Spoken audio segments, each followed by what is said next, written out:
who are you going to be? And if you'll notice, I'm not asking what are you going to do, but who are you going to be?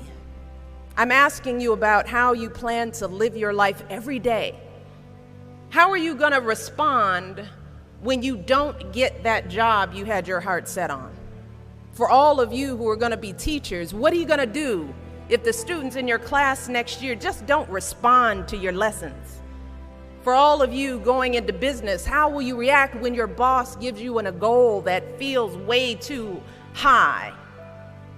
See, these are the moments that define us.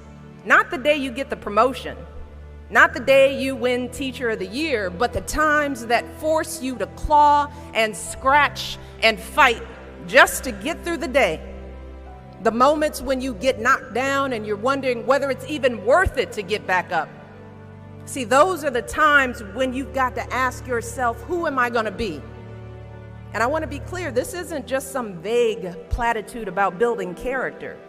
In recent years, we've actually been seeing a growing body of research that shows that skills like resilience and conscientiousness can be just as important to your success as your test scores or even your IQ.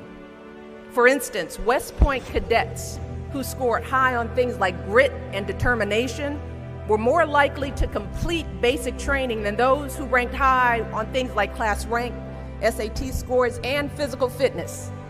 So what we're seeing is that if you're willing to dig deep, if you're willing to pick yourself up when you fall, if you're willing to work and work until your weaknesses become your strengths, then you'll develop a set of skills that you can mold and apply to any situation you encounter, any job you might have, any crisis you might confront.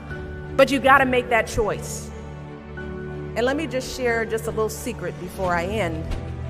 As someone who has hired and managed hundreds of young people over the course of my career, whether it was during my time as a lawyer, as an administrator, as a university, a nonprofit manager, even now as First Lady, I have never once asked someone I was interviewing to explain a test score or a grade in a class. Never.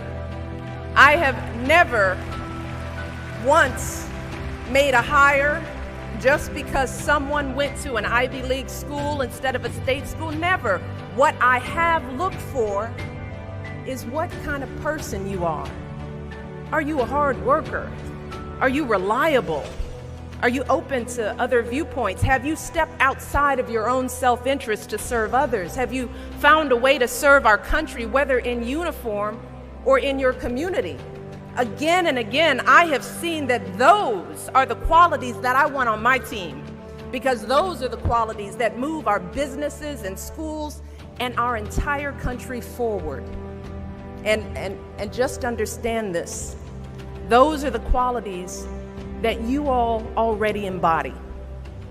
They're the values you learned from your parents, from the communities you grew up in. And today, more than ever before, that's what the world needs.